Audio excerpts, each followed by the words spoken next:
Il 2015 è stato un anno molto difficile perché insomma con tutto il tema degli esuberi delle province, la nascita della città metropolitana si è discusso per tutto l'anno anche sul tavolo congiunto con Regione e con parti sindacali del ricollocamento e quindi non si è potuto assumere da parte dei comuni sostanzialmente nessuno se non ma in minima parte il personale delle province.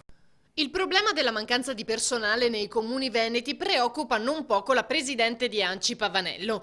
Mano a mano che si va avanti, infatti, la situazione diventa sempre più difficoltosa. È una notizia molto pesante per i comuni. I nostri comuni hanno un'età media del personale di 52 anni e ci sono alcune figure, tra cui dico i vigili che sono importantissimi in questo momento e anche gli operai, i comuni che sono riusciti a mantenerli, non sono in grado di sostituirli e quindi rispondere a servizi essenziali chiesti dai cittadini, come anche ripristinare l'illuminazione che spesso con una pioggia magari si interrompe. Se le cose non dovessero cambiare nel 2016, le prospettive sono tutt'altro che rosee. I comuni che potranno permetterselo, e quindi non molti, dovranno incaricare delle ditte esterne.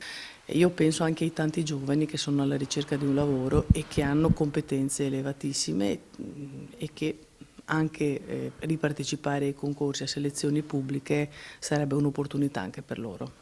L'augurio per il nuovo anno viene dunque naturale. Che ci sia una possibilità di collaborare davvero tra Stato centrale, regioni e comuni per dare maggiori risposte ai cittadini. Per troppi anni ai comuni è stato tagliato tanto, questo è il primo anno che si sono bloccati i tagli, però c'è da recuperare molto e quindi io auspico che si vada in questo senso tutti assieme.